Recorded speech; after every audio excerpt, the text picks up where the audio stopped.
Okey tuan-puan, hari ini saya bersama dengan Tuan Aziz.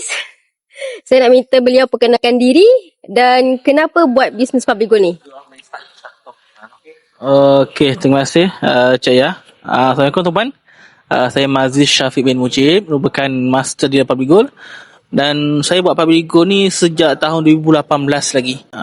Waktu masih student, dan tujuan awalnya bukan nak dealer pun, just nak menabung emas. Bila menabung emas, kemudian saya tahu ada peluang untuk upgrade jadi dealer.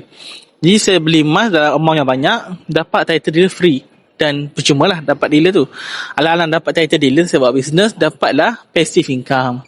Alhamdulillah daripada zaman student dulu, bila join training daripada J100, mentor Tuan Muhammad Zulkifli Syafi'i, mentor upline saya Tuan Syarif Jamin, introducer saya juga Cik Munirah Seroja dulu, banyak guide saya, bantu saya. Alhamdulillah sampai sekarang passive income tu dapat saya nikmatilah, melebihi gaji hakiki saya, gaji bulanan saya. Alhamdulillah peluang yang saya dapat hari ni, Public Gold boleh sponsor, mampu sponsor saya ke luar negara, ke Jogja ni. Alhamdulillah. Inilah pertama kali secara official saya keluar negara.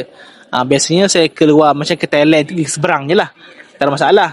Ataupun dulu saya belajar di Sarawak, dan saya masuk ke kawasan Indonesia pun di kawasan pasar-pasar di sempadan saja, bukan secara official di airport beginilah. Apabila saya ni kira saya official keluar negara menggunakan pasport, saya sangat teruja sebab kita pergi ni dengan tangan kosong tuan-tuan. Semua disponsor oleh Public Gold. Hanya keluarkan duit kalau kita nak beli pakaian-pakaian, jajan, nak balik ke Malaysia, itu saja. Yang lain fully sponsor. Apa-apa event yang Public Gold buat untuk 4 hari 3 malam di Indonesia, semua ditaja oleh Public Gold. Jadi bukan saja kita dapat passive income, kita income pendapatan tu boleh diwarisi. Bahkan kita dapat VVIP trip daripada pihak Public Gold. Itu saya sangat, bila saya dapat benda tu, saya rasa wah, best.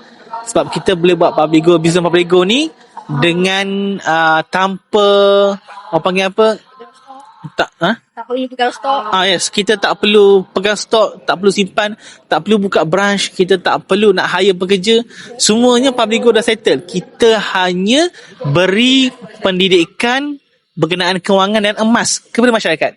Okey, itu saja daripada saya. Okey, terima kasih Tuan Aziz.